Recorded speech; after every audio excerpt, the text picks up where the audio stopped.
बिस्मिल्लाहिर्रहमानिर्रहीम। अस्सलामुअलैकुम। आज मैं आपको एक दाल की रेसिपी देती हूँ। उसका नाम है दरबारी दाल। ये बहुत ही मज़े की है और इसमें जिन जिन चीज़ों की जरूरत है वो मैं आपको बताती हूँ इसमें क्या क्या डलेगा। ये 1 कप है काले माश, जो साबुत माश की दाल होती है। ये वो काले माश जो होते हैं वो साबुत। अगर आपके साबुत नहीं है तो वो जो टूटी माश की दाल होती है वो ले लें, कोई मसला नहीं, लेकिन छिलके वाली होनी चाहिए, छिलके वाले माश की दाल। और 1 कप माश की दाल, 2 टेबलस्पून 2 चमचे चने की दाल, 1 टेबलस्पून 1 चमचा जो है मसूर की दाल, आधी चमची सुरख मिर्च, चौथाई से ज़रा थोड़ा सा आधी से थोड़ा सा कम चमची नमक, क्योंकि मैंने उसमें दूसरी चीज़ें डाली, उसमें भी नमक होगा, चिकन पाउडर में भी। और हल्दी आधी चमची, क्रश मिर्च सुरख 1 चमचा, 1 तुरी लहसुन, सब्ज़ मिर्चें, और ये आप अपनी मर्ज़ी से डाल सकती हैं सब्ज़ मिर्चें। और ये सीक्रेट मसाला जो है वो आधी चमची।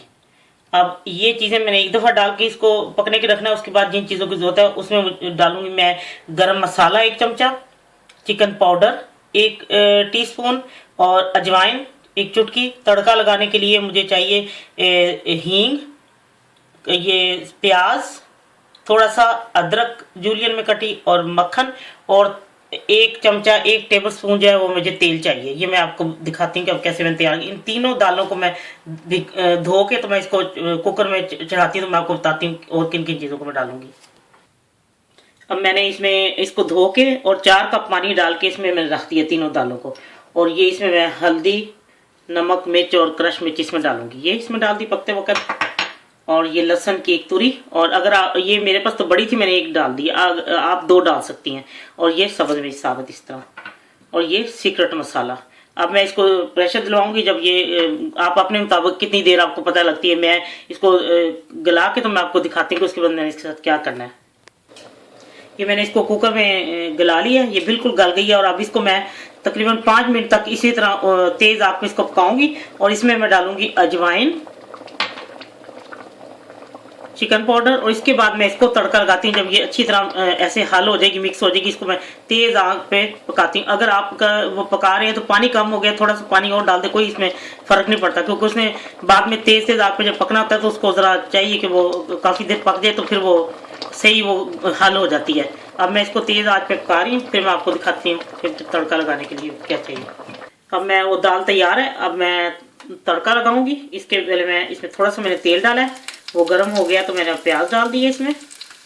और फिर मैं इसमें दिखाती हूँ मक्खन वाला डालना।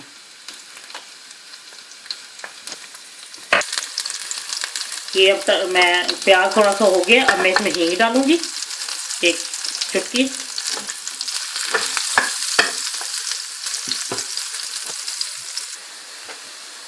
अब ये प्याज ब्राउन होने वाला है। अब मैं साथ ही इसमें अदरक भी डाल देती हूँ, और फिर मैं इसमें मक्खन डालूंगी। ज़रा सा अदरक को रोस्ट हो लेने, और फिर मैं मक्खन डाल के तड़का लगाऊंगी। और बाद में मैं गरम मसाला डाल के उसको मैं फिर डिश आउट करके आपको दिखाती हूँ। अब मैं मक्खन डाल रही हूँ इसमें।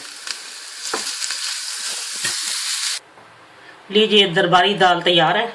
और इसमें आप नमक मिर्च अपने मुताबिक डाल सकते हैं। बिल्कुल इसी तरह तैयार करें जैसे अक्सर लोग दरबार पे जाते हैं या कहीं लंगर पे जाते हैं, कहते हैं ये दाल बहुत मज़ेदार। ये वही उन्हीं की रेसिपी है। और इसमें मैंने थोड़ी सी चीज़ें खुद ऐड की हैं, जैसे चिकन का पाउडर है या कनौर की टिक्की आप डाल लें।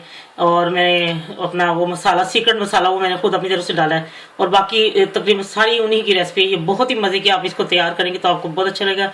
मेरे पास फ्रोज़न धनिया था, मैंने इसलिए एंड पे दिखाया भी हूँ पहले और बाद में डाला है। तो आपके फ्रेश धनिया वो ज़रूर डालें। और ये जब मैं इसको गलाने के बाद, इसको जो पकाने का मकसद होता है वो उससे दाल क्रीमी हो जाती है। जब आप तेज़ आंच पे उसको पकाते हैं ना, तो वो 5 मिनट पकाएं तो दाल ऐसे हो जाएगी जैसे क्रीमी होती है, तो उससे वो जायका और दाल का मज़ेदार हो जाता है। आप तैयार करें, इंशाल्लाह आपको बहुत पसंद आएगी। अल्लाह हाफिज़।